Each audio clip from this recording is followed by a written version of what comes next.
This lecture is brought to you by CNCB Academy of Science and Technology. Visit us at cncbacademy.com. This is the second part of plasma mechanics for Ph.D. entrance exams. Last time we did the first part, and I am Devashish Sanya from the Department of Physics. We will start with the first problem of today. So hoop of mass m and radius r rolls without slipping in a straight line on a horizontal surface as shown in the figure. A point mass m slides along the inner surface of the hoop without friction, performing small oscillations about the mean position. Convince yourself the number of degrees of freedom of the system is 3. So this is the system.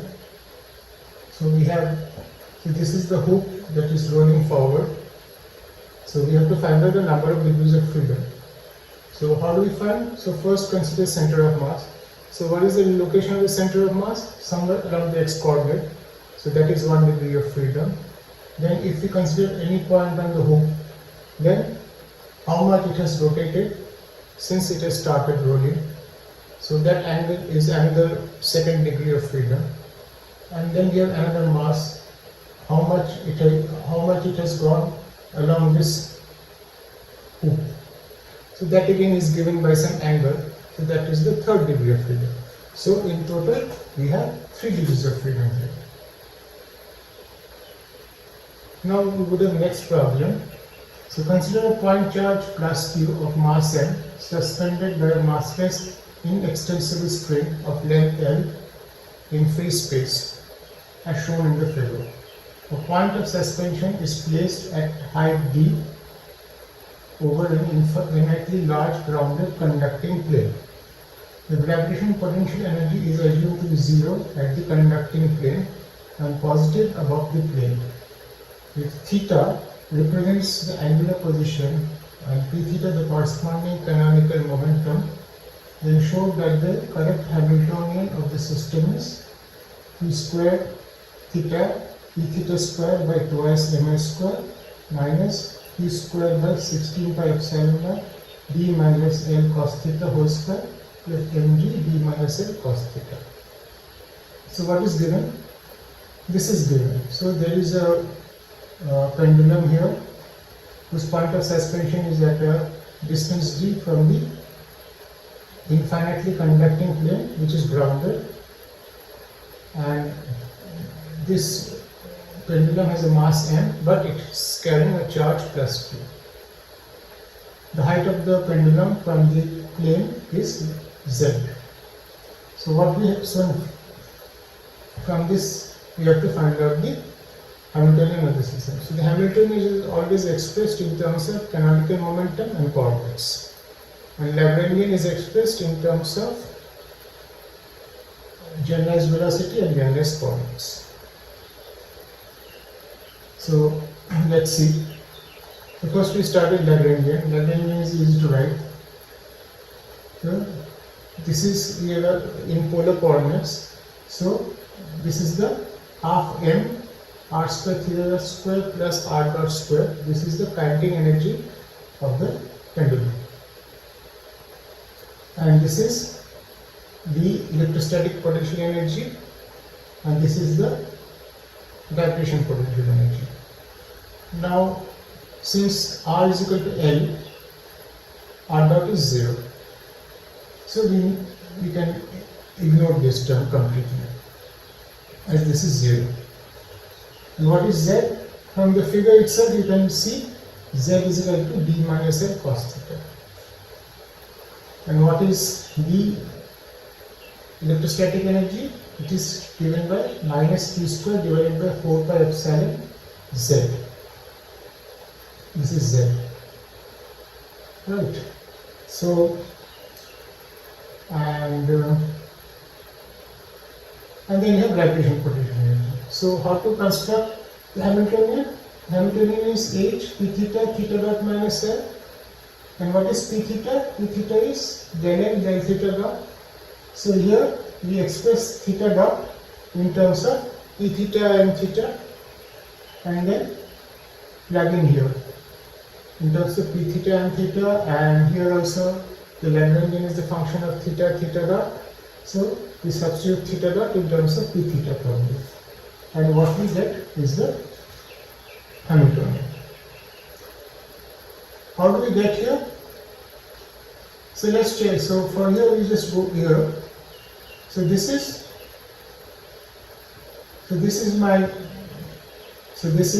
the charge Q, and this is a conducting plane that is grounded.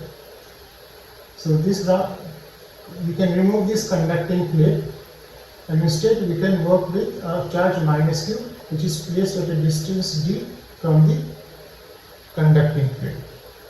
And this configuration will give us the correct electric field and potential energy on the right hand side of the conducting plate. So what is the force between them? The force between them is 1 by 4 pi epsilon naught minus q square divided by the distance square. What is the distance between them? 2d whole square, that is 4d square. So finally what we get is the force between them is minus q square divided by 16 pi epsilon naught d square. And what is the potential energy of the system? The potential energy of the system is the energy that is required to bring the charge, this charge, from minus infinity to this point. So potential energy is minus integral f dr, and you can take dr to r to be this one, and you are varying it from infinity to d. And one thing you can easily see that this charge is not fixed. So if this charge is, so you are bringing this charge from infinity to this point. So this charge is also coming from this point to this point. And when you do the integral, it's very easy. You will immediately get this answer. Minus q square by 16 pi epsilon naught. So this is the potential energy of the system. That is how you get the Hamiltonian as asked here. The important part is this one, the grounded conducting plate. Now go to the next problem. A uniform block of mass m slides on a smooth horizontal bar. Another mass m is connected to it by an inextensible string of length L of negligible mass and is constrained to oscillate in the xy plane only. So neglect the sizes of the masses. The number of degrees of freedom of the system is 2. The generalized coordinates have been chosen as x and theta, as shown in the figure.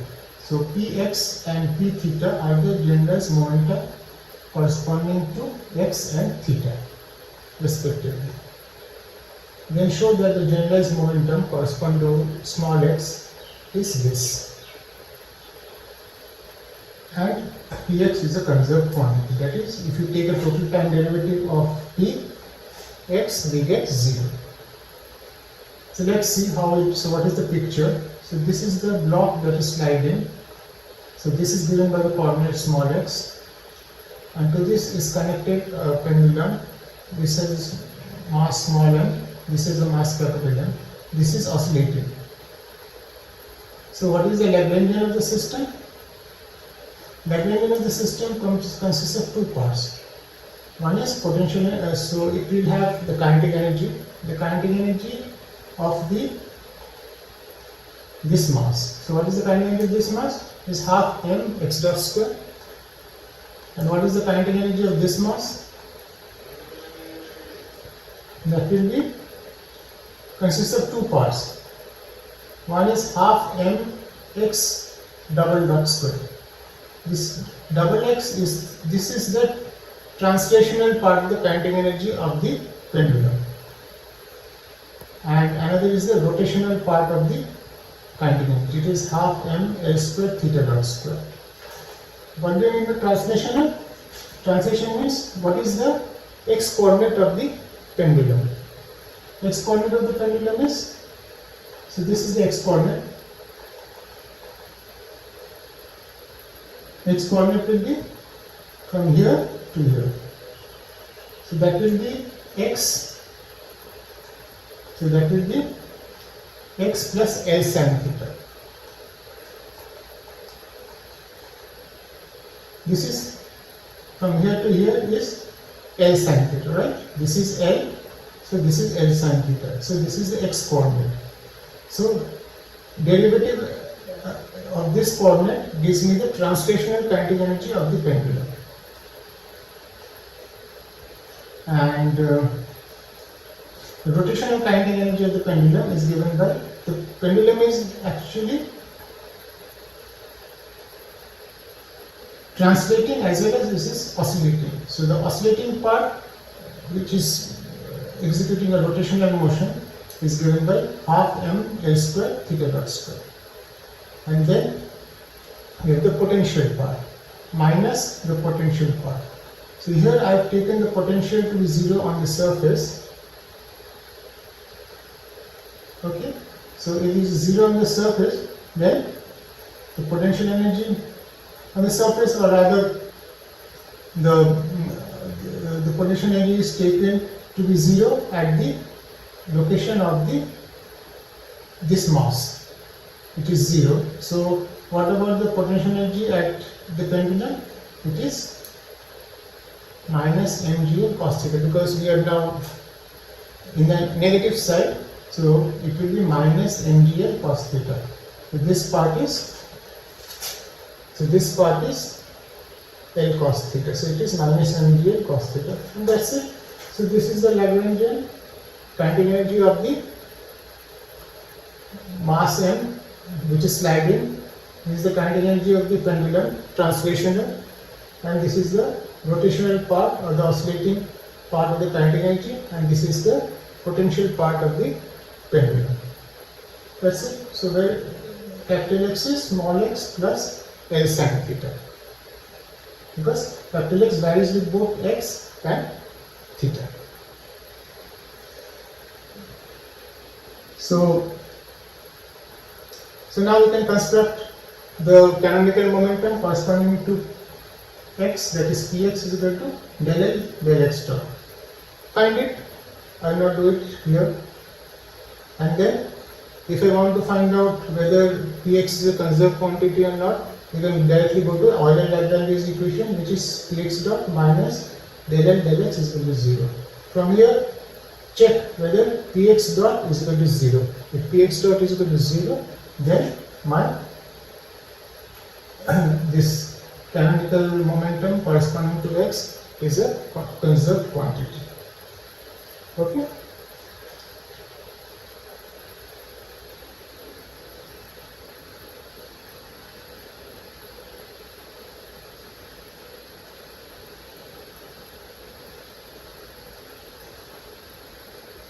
Now go to the next problem.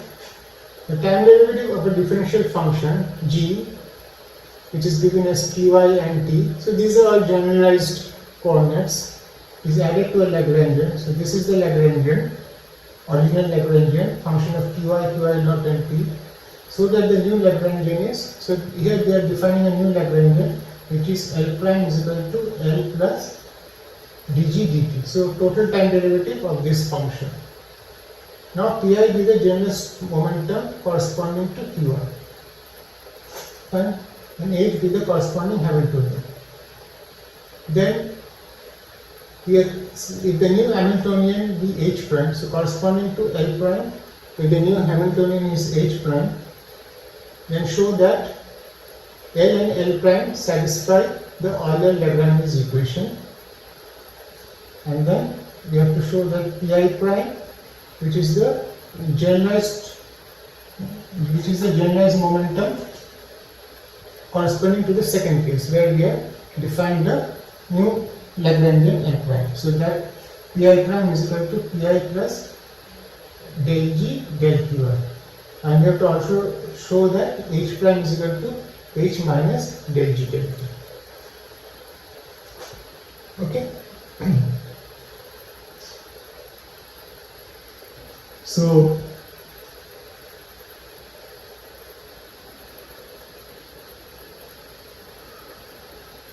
So let's do it.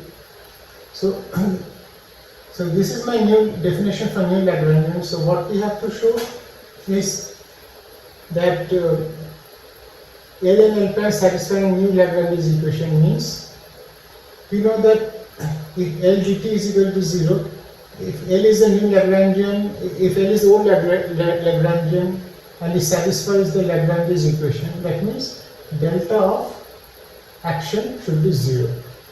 So similarly, if I want to show that this L prime satisfies Euler-Lagrange's equation, you have to show that delta of this is also 0. And that is very easy to see.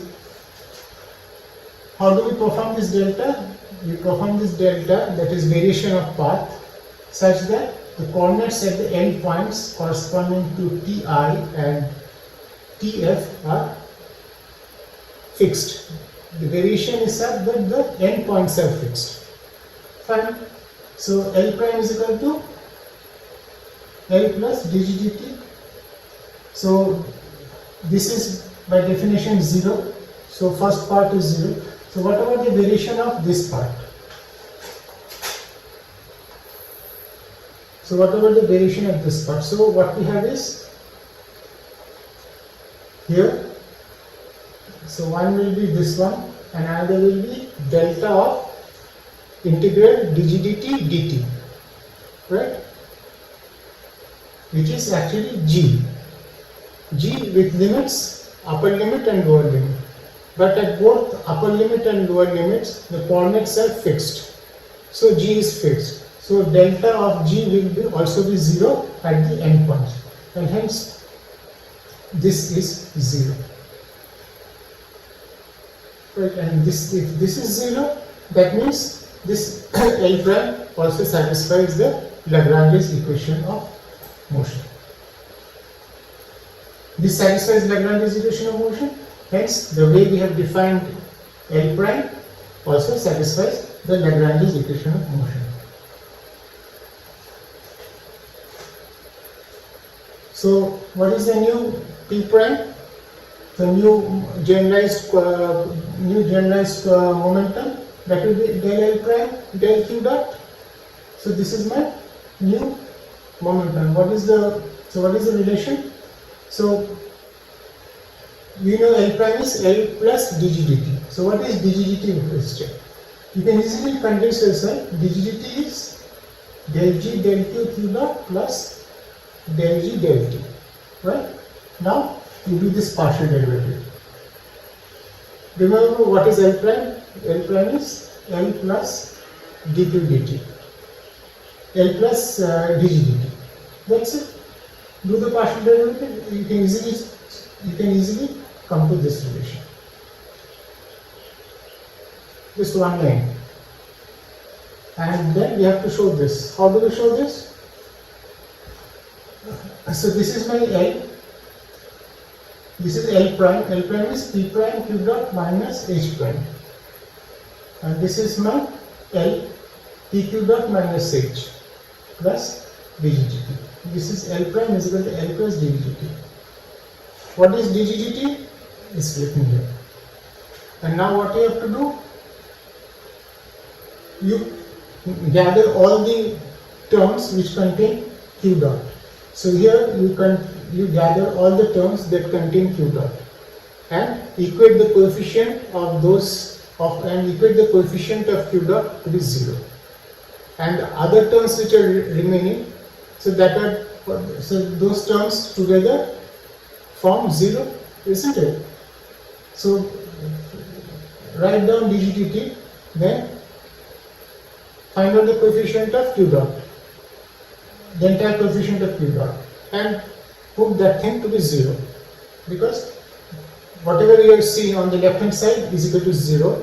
So the coefficient of Q dot is 0. So whatever is remaining is also 0. And once you do that, you can easily come across this expression that my new Hamiltonian H prime is H minus del G del T. Okay, so now we go to the next problem. A rod of length L is equal to 1 meter is held on a frictionless horizontal surface at an angle of theta is equal to 60 degree, as shown in the figure. Take the point of contact of the rod with the horizontal as x is equal to 0.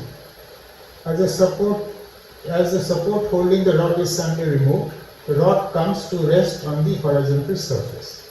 Convince yourself that the x coordinate of the left hand of the rod at the moment of point of contact is x is equal to minus 0.25. Also show that the angular velocity is of this form. So what do I mean by this? Let's see the picture. So this is a rod that is just supported, somehow it is supported like this, where theta is equal to 60 degree, and then support is removed. And when the support is removed, what happens is that the rod falls, isn't it? This plain and simple, you can easily be visualizing the rod falling. And when the rod falls, at the same time, this end also slips. So what it's asking, as soon as the rod touches the ground, what is the coordinate of this end? So this end will not be here anymore, so it will slip somewhere here. So what is the x coordinate? So this is 0, this is x equal to 0, what is the coordinate of this? So first, and then next question is, as the rod is falling, what is the angular frequency with which it's falling, or what is theta dot?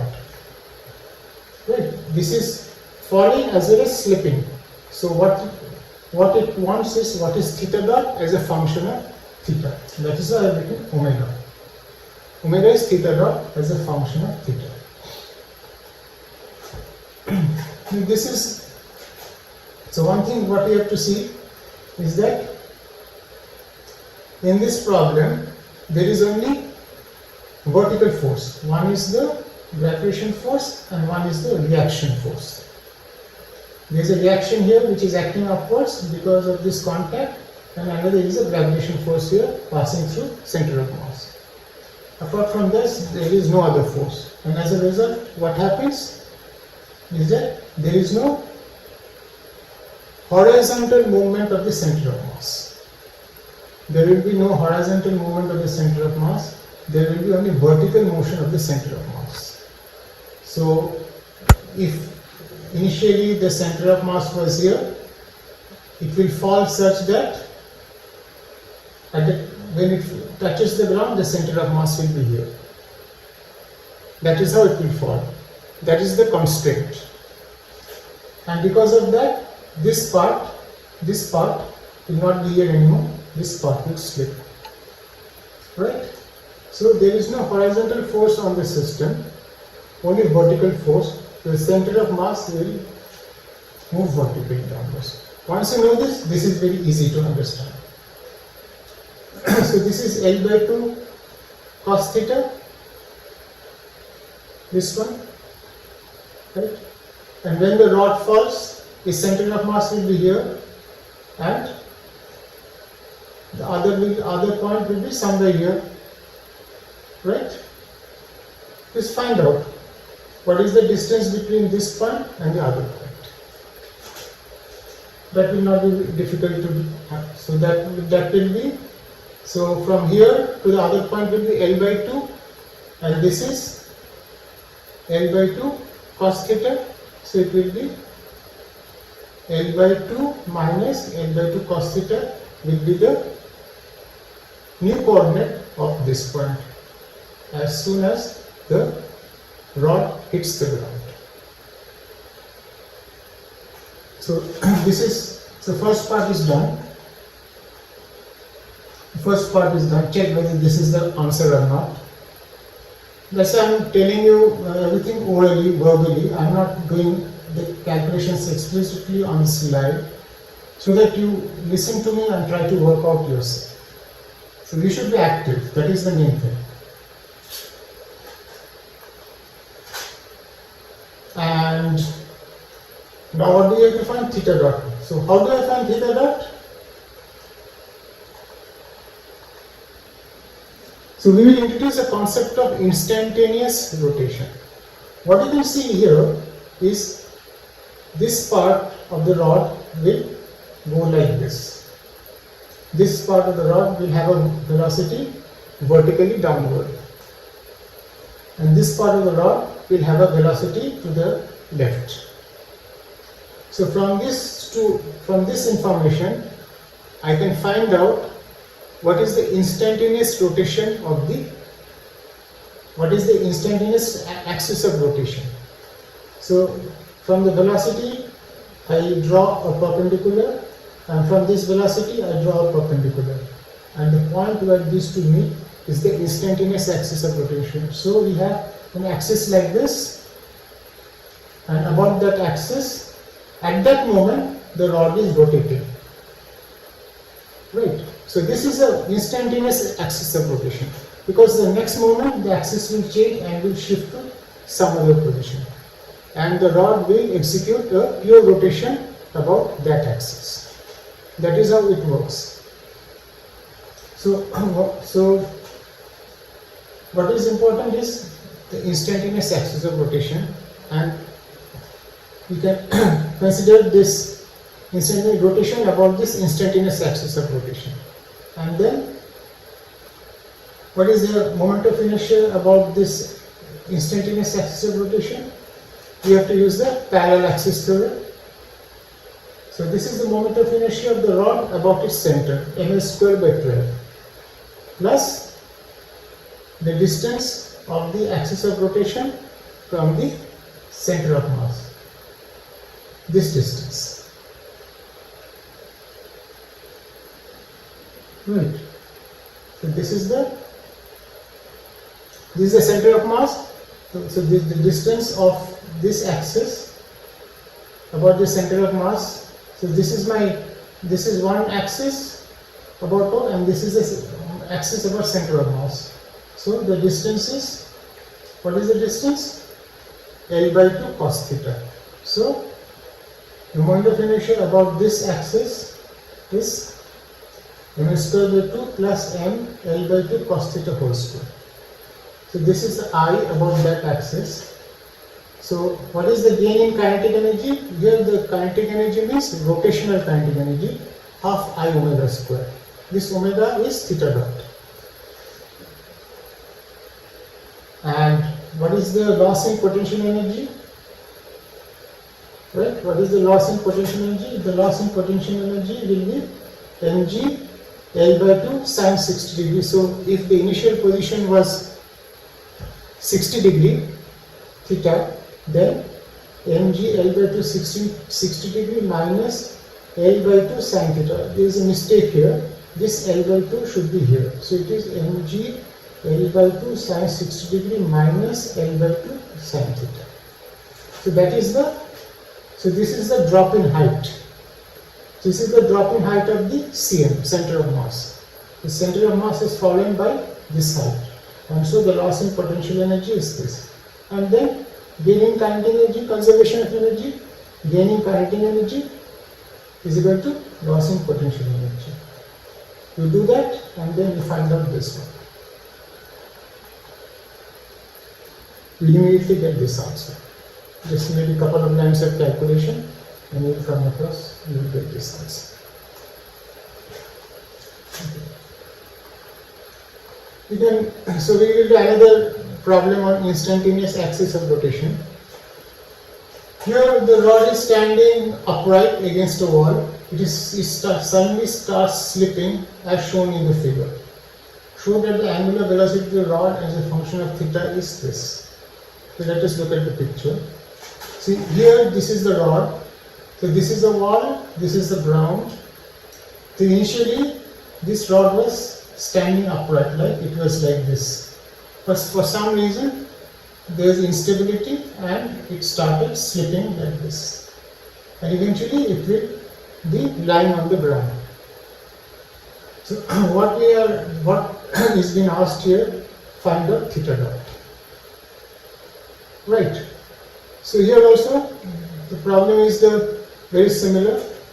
So what is the instantaneous? So again, what is the instantaneous axis of rotation? So here the velocity is along this direction at descent, and at descent the velocity is along this direction.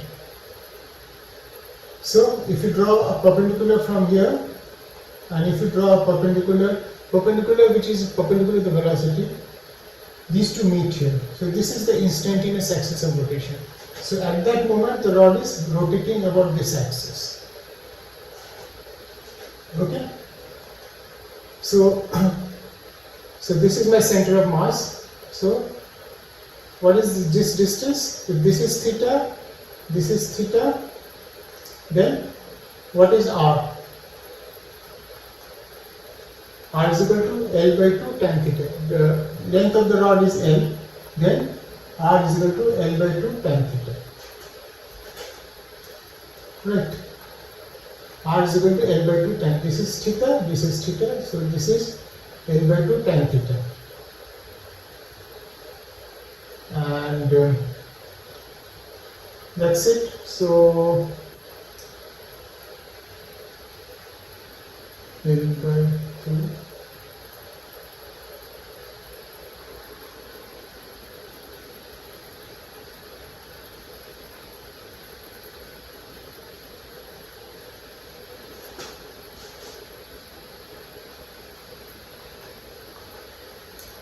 And what about this? This is the falling potential energy. So this is half I omega square. So this is the moment of inertia about the instantaneous axis of rotation. This is ml square by 12 plus mr square. So this is again in rotational kinetic energy. Here we are using the concept of instantaneous axis of rotation so that we don't have to take into account any linear velocity, because this then becomes a problem of pure rotation about this axis. About the instantaneous axis of rotation, it becomes a problem of pure rotation. That's why this is the advantage of taking an instantaneous axis of rotation. So this is half I omega square is equal to, this is L by 2 sin theta. So L by 2 was the initial height of the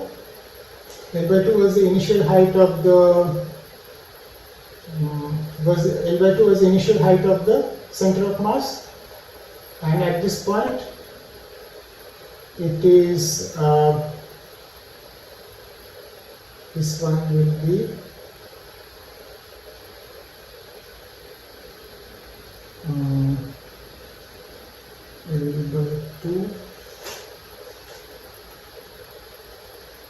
L by 2 sin theta. Yeah. So this height is now this height. So initially it was L by 2, now it is L by 2. This height is L by 2 sin theta, right? This height is L by 2 sin theta.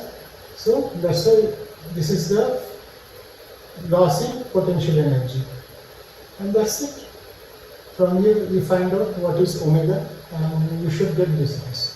So this is another example of using instantaneous axis of rotation.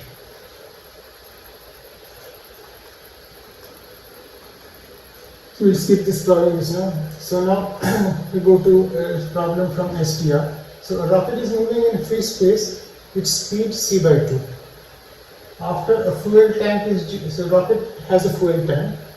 So after the fuel tank is gently detached, the rocket is found to be moving with a velocity c by 4 with respect to the fuel tank. Show that the final velocity of the rocket with respect to the original reference frame is 2c by 3. Okay, so here one thing you should remember, that after the tank is gently detached, this has a meaning. It means that the tank is moving with a velocity c by 2. If the tank is gently detached, means the tank is moving with a velocity c by 2 with respect to the original reference frame. And with respect to the tank, the rocket, which is now not having the tank, is found to be moving with a velocity c by 4. So you have to show what is the final velocity of the rocket with respect to the reference frame, original reference frame. and that is 2c by 3. This you have to show. So you have to use the additional formula. So here A is the reference frame of the empty rocket. Empty rocket means not having the fuel tank. B is the original reference frame and C is the reference frame of the full rocket. So what we want is this. So we want the velocity of the empty rocket with respect to the original reference frame, and that is equal to VAC. So this is VAC plus VCB. So VAC, so frame of the, so this is the velocity of the empty rocket with respect to the reference frame of the full rocket. So that information is here. This is the velocity of the, so this is the reference frame, this is the velocity of the full rocket with respect to the original reference frame. That information is also here, so you just have to do, just think and do it. Nothing much to say here.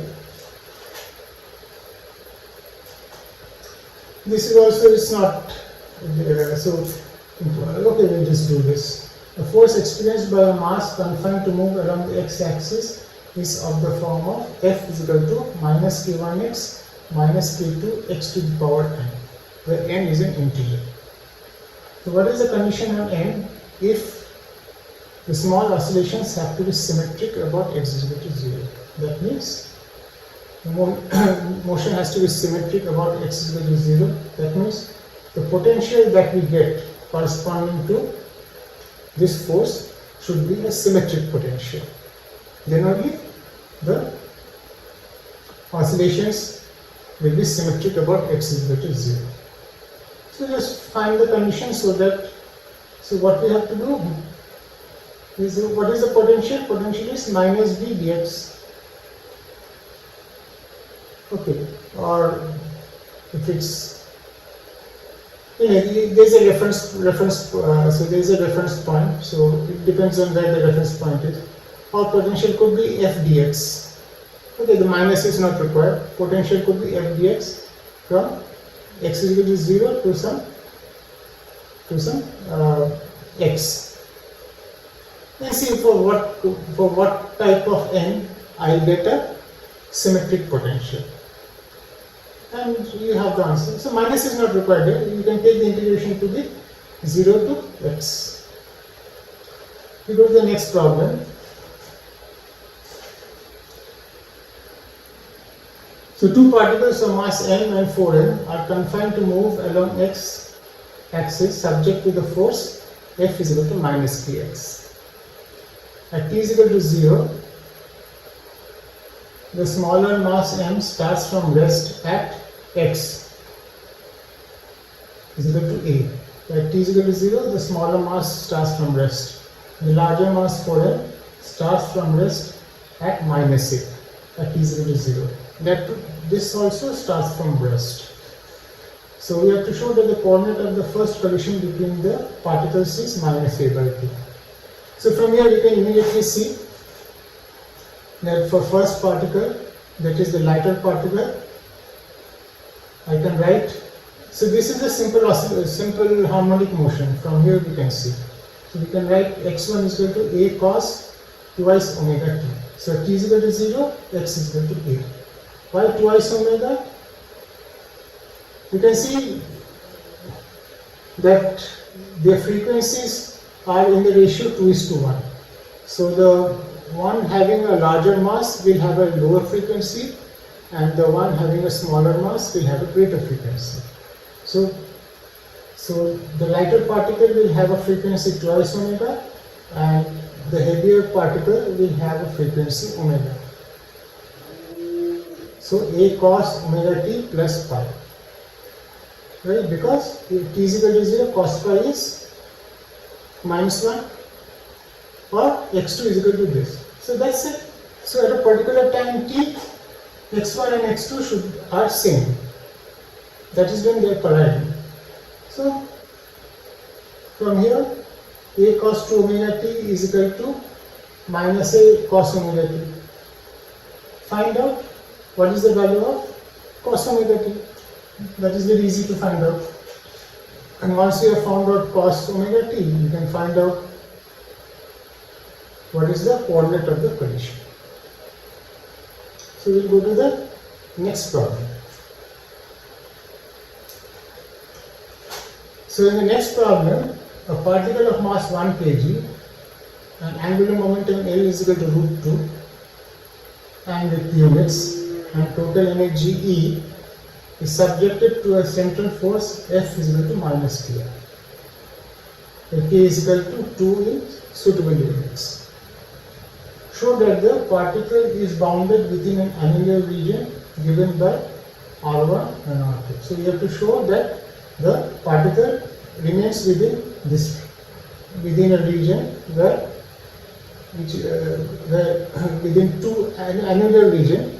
So the radius of one circle is this much. This is the radius of the larger circle, and the radius of the smaller circle is this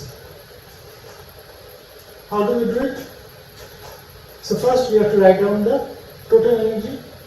So this is the total energy. Total energy is E is equal to half m r square theta dot square plus r dot square plus dr. Right, so this is the total energy, polar coordinates plus dr.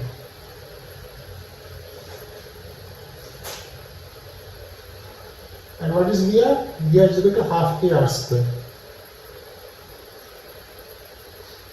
And you know energy is conserved in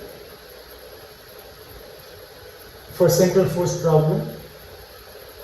And we are interested in the region where r dot is 0. That is, r dot is a maximum or a minimum. So we will put r dot 0. And another thing that is conserved here is L. Angular momentum is m r square theta dot. L is given. So that's it. So you have to, n is given. So express theta dot in terms of L and m r square. And r dot is 0. Here is this. K is given in the problem. E is also given in the problem. So we have all the information. From there, find out what are the possible values of R, and we will get these two answers. Okay.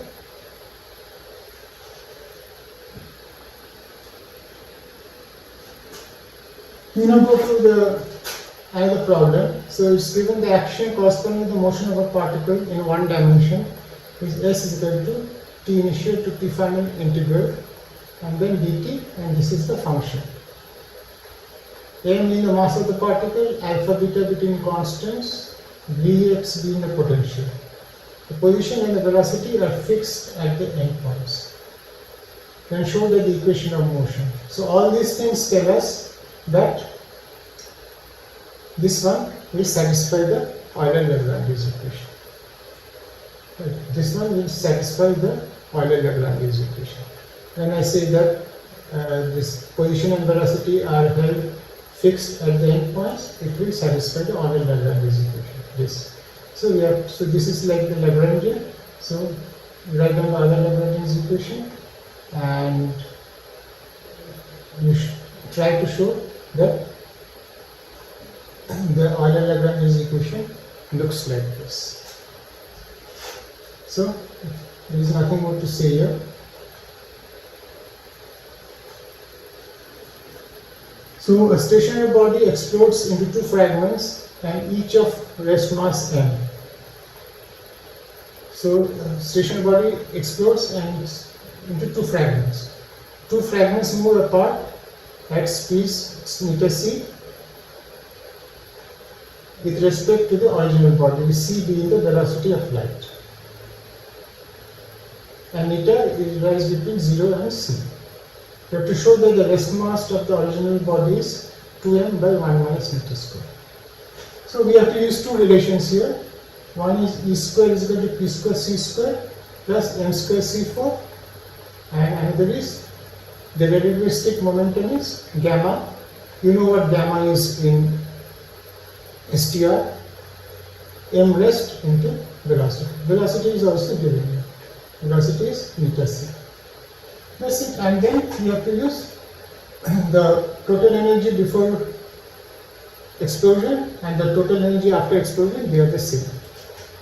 So total energy before explosion is m square c, and the total, so for each mass, for each fragment, the total energy after explosion is p square c square plus m square c4.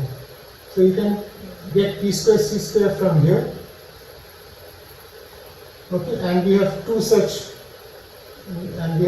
bodies. So total energy will be twice E, twice of each body.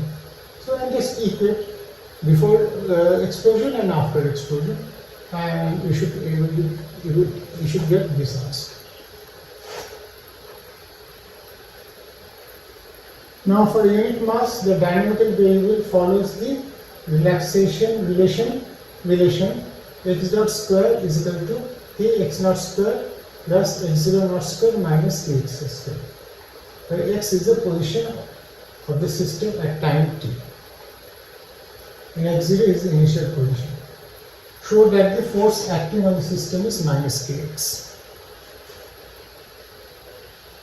So this is the initial position x0, this is x dot 0, that means this velocity is taken at the initial position at t0 to 0.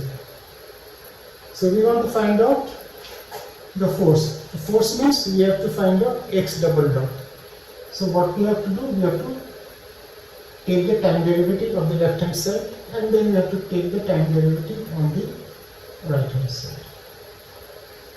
And then you will get the answer. There is nothing more to it. Once you take the time derivative on both sides, the picture will be clear to you.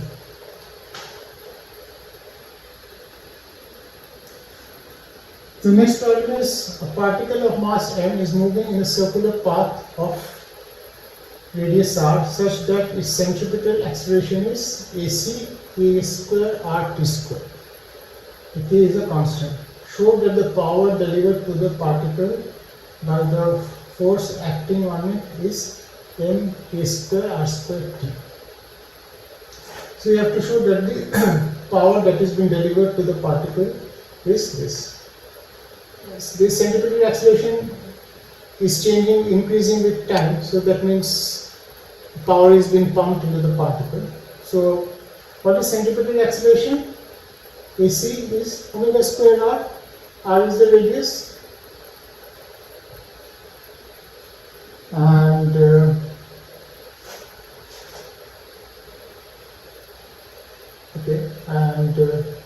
so once you have this centripetal acceleration, AC is given, so you can find out omega square, and once you find out omega square, what is the kinetic energy of the system? It is half I omega square. I is the moment of inertia of the system. That's it. So what is power? Power is the time derivative of this. So rate of change of kinetic energy, this is the rotational kinetic energy, is the power that is being delivered to the particle. So split and you should get the answer.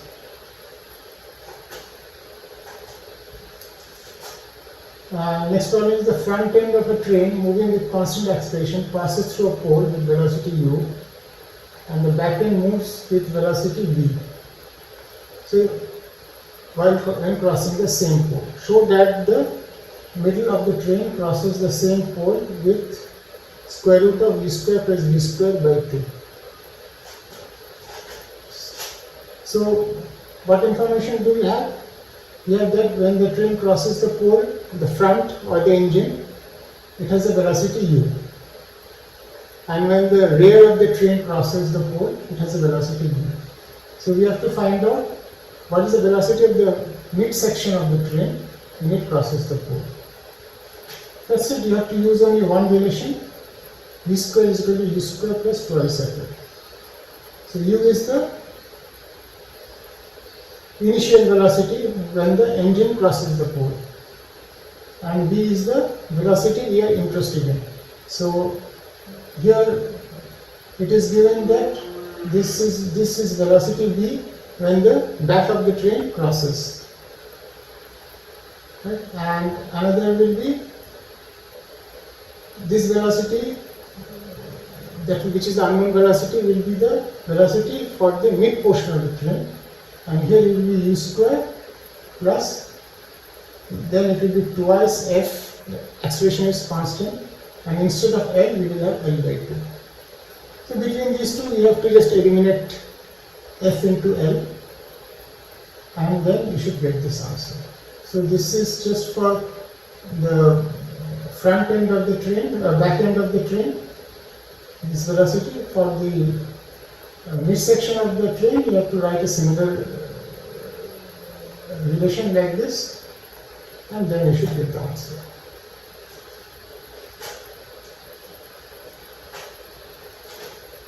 So here we have two identical pendulums of length L and mass M. They are connected at height h, L by 2 by a spring constant mg by L.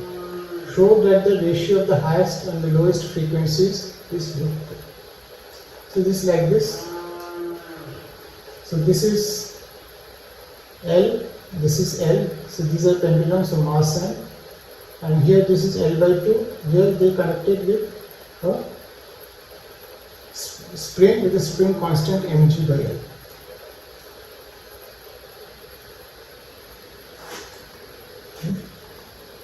So we have to find out the ratio of the largest to the smallest eigenfrequency. We just have to write the equations of motion. So if x1 is the displacement of one pendulum, then mx1 double dot is the force is equal to, so what are the forces? This is minus k, and now here, if this is displaced by x1, this is displaced by x1 by 2. And if this is displaced by x2, this is displaced by x2 by 2. That you should remember. So the restoring force will be minus k x1 by 2 minus x2 by 2 minus mg x1 by L. This is the restoring force due to gravity, and this is the restoring force due to the spring. Right? K is given here, mg by L. So the second mass also minus k, similar thing. Restoring force will be x2 minus 2 minus x1 by 2. And this is the restoring force due to gravity, minus mg x2 by L. And from here, we have to find out the eigenfrequencies. First, you have to put x1 is equal to x01 e to the power I omega t, and x2 is equal to x0t e to the I omega t. So we will have two relations, and from there, we have to find out omega. We will get two values of omega, and check whether the ratios of the two values, ratio of the two values is root 2.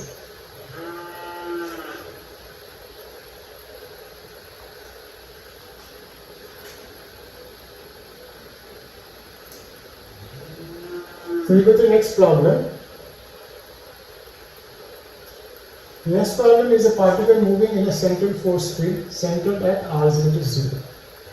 Follows a trajectory r is equal to e to the power minus alpha theta, where r and theta are in polar coordinates, and alpha is greater than 0. Show that the force on the particle is given by minus 1 plus alpha square L square divided by mRT. L is the angular momentum of the particle. So how do we do it? First we will write down the equation of motion for central force field. So that is mr double dot is equal to F. F is the force that we have to find out, plus mr theta dot square. So we have to find out it. And what are the informations do we have? We do have this mr square theta dot is equal to L. This is the conservation of angular momentum. Then we have the trajectory of the path. So from here you can find out theta dot in terms of r square. So that's not a problem. And then What about r double dot? So in order to find f, you have to know r double dot. So in order to find r double dot, you have to use this relation. So what is r dot? R dot is equal to minus alpha e to the power minus alpha theta theta dot. But e to the power minus alpha theta is r, so r dot is equal to minus alpha r theta dot. Okay, and then you have to take a double derivative. If you take a double derivative, you will get terms like r dot theta dot, but you will also get a term theta double dot. So how to handle that theta double dot? For that, you will use this relation. So this is a constant. So if we differentiate this, I get twice m r dot theta dot plus m r square theta double dot is equal to 0. So we have found out theta double dot in terms of theta dot and r dot, and we know what is the value of r dot in terms of theta dot, and we know what is theta dot in terms of L and r square. So that's it. Use these relations and you should be able to find out f, and you will see that f, the value of f is this.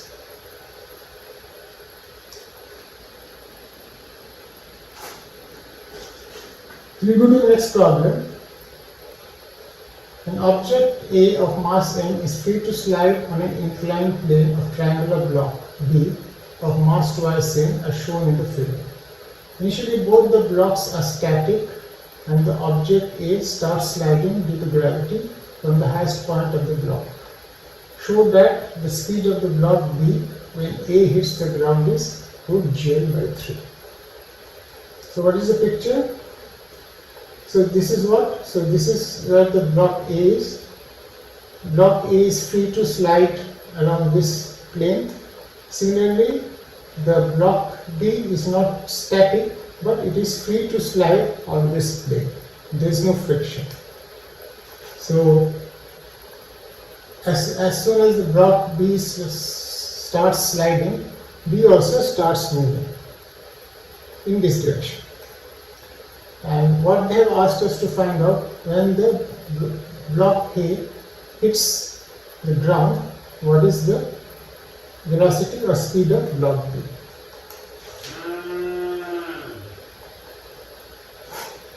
So what are the hints? One hint is the velocity of block B, the velocity of block, so BB is the velocity of block B. BA is the velocity of block A with respect to block B. Okay, so that means if I am saying BA is the velocity of block A with respect to B, means this velocity A is along the slope, right? Because this body is constrained to slide along the slope. So this is the velocity along the slope. So I am with respect to B. Remember, this is with respect to B. So with respect to a coordinate frame that is fixed in B, the velocity of block A, suppose here, is along the slope. So there are two reference frames here. One is the reference frame that is fixed in B, and there is another reference frame which is called the lap frame. So we have to find the velocity of A along horizontal direction and vertical direction in the lap frame, and then use the principles of conservation of momentum and energy. So velocity of A in the lap frame in the x direction. And another thing you have to remember here is there is only vertical force acting on the blocks. There is no external horizontal force acting on these blocks. External horizontal force acting on these blocks. So the total momentum along x direction is conserved, but along y direction it will not be conserved. So that's what we have here. So what is the velocity of block A in lap frame along x direction? So that will be dB. So here I am considering, Here I am considering as if the block B is moving along this direction. Actually it will move in this direction, but that will be determined by the equations of motions. That we need not worry. You can assume that the block B is moving in this positive x direction. So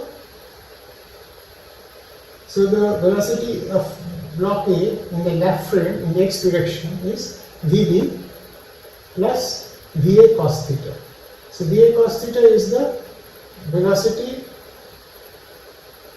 with respect to the block frame, with respect to the B frame, okay, in the x direction.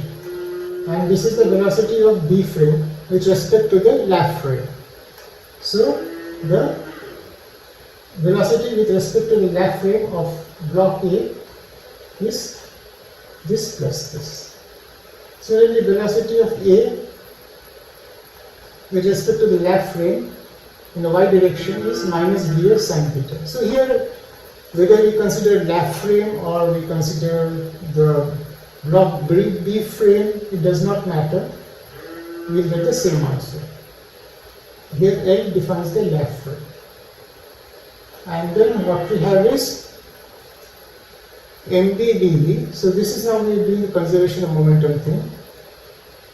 Mass of B into velocity of B plus mass of A into velocity of, so now this velocity of A in the x direction in the left frame should be equal to 0. So this momentum, so this is conservation of momentum. This is the final momentum and initial momentum was 0. And one more thing is the conservation of energy. Conservation of energy is, what is the gain in kinetic energy? Half mb/dv square is the kinetic energy of block B. And what is the kinetic energy of block A?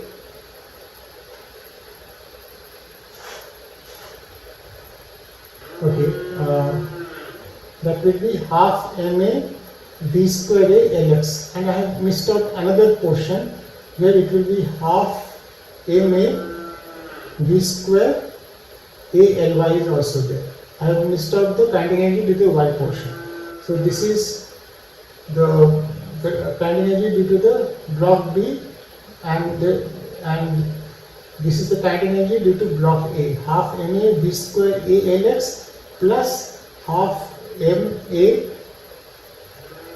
v square a ly. Okay, so this is missing, so you have to add this, and that will be equal to the loss in the potential energy, and that is ma gl sin theta. Okay, theta is given there in the problem. Theta is 30 degrees. So this is the loss in potential energy. So this will be given by the loss fall along this distance, and that from here we will get V. Just finish it. And remember, there is a mistake here. You have to add one more term plus half ma v square a ly. That's it. Once you add it, you will get the answer, and you will get V. So remember to add plus half ma v square b ly. So this plus half ma v square b ly is equal to ma gl sin theta, and you will get V. And we go to the last problem of today. So here the cylinder of radius r is constant to roll without slipping on a horizontal force under the action of a constant force F applied this distance above the axis of the cylinder. See figure. So in the process, it experiences a frictional force F at the point of contact. Show that for d is equal to r by 2, the value of F is minimum. So what is all this? This is this. So this is a cylinder which is rolling without friction in this direction, and you have a force F that is being applied here at a distance d, and we have a frictional force F, and it's rolling without friction. You know what is rolling without friction? Rolling without friction is like if this is this if this cylinder is going if this cylinder has an angular frequency of omega, the center of mass has a linear velocity v, then the relation between v and omega should be v is equal to r omega. If this is the radius r, and if the center of mass at a velocity v, and if this has an angular frequency of omega, the relation between v and omega will be v is equal to r omega. And why is it so? Because if this is so, then the center of mass is moving with a velocity v, and this ring is having a linear velocity, means due to rotation, this part has a velocity r omega, right, which is v. So this part has a velocity twice v. This part has a velocity twice v, this portion. One is due to the motion of the center of mass, and one is because of rotational motion, and v is equal to r omega. So what we have is, here this portion has a velocity twice v, but this portion, what is the velocity of this portion? The center of mass is moving with a velocity v, but because of rotational motion, it will have a velocity minus v here, right? Where v is equal to r omega. So here actually instantaneously this portion is at rest, and since it is at rest, so it will be, there will be no slipping, right? If this portion is not at rest, if this is a velocity, then it will be sliding. But since this portion is instantaneously at rest, instantaneously has zero velocity, it is instantaneously at zero velocity, that means there is no slipping that is taking place. So the condition is, and what is happening here is, this portion is not moving instantaneously, but there is a frictional force. And what is the frictional force? That is static frictional force. So there are two forces, F, that is the externally applied force, maybe I apply, and this is the frictional force that is being applied by the ground. So for motion of the center of mass, we have F minus F is equal to ma. That is, net force is a mass into acceleration, and another is torque. So what is the, so this is the linear motion, and what is the rotational motion? So the torque that is acting, so this is the torque due to the capital F force into distance, and this is the torque due to the frictional force. So net torque is equal to half I alpha, right? Yeah, so this is I alpha. So half mr square is the moment of inertia of a cylinder about its axis. So torque, or the torque is equal to I alpha. This is for rotational motion. Now there is no slipping. There is no slipping means v is equal to r omega, or in other words, linear acceleration A should be equal to r into angular acceleration. This is the no slip condition. So for A, you can just put r alpha and solve these two equations for small f. Okay, by eliminating alpha, you can eliminate alpha between these two, solve for small f, and always remember that this is frictional force, static, so it should be greater than or equal to 0.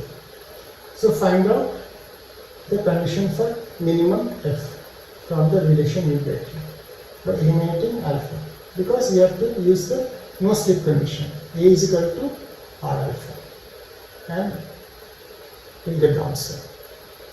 And we stop here today, and we soon meet next time with the third part of problems in classical mechanics. So thank you.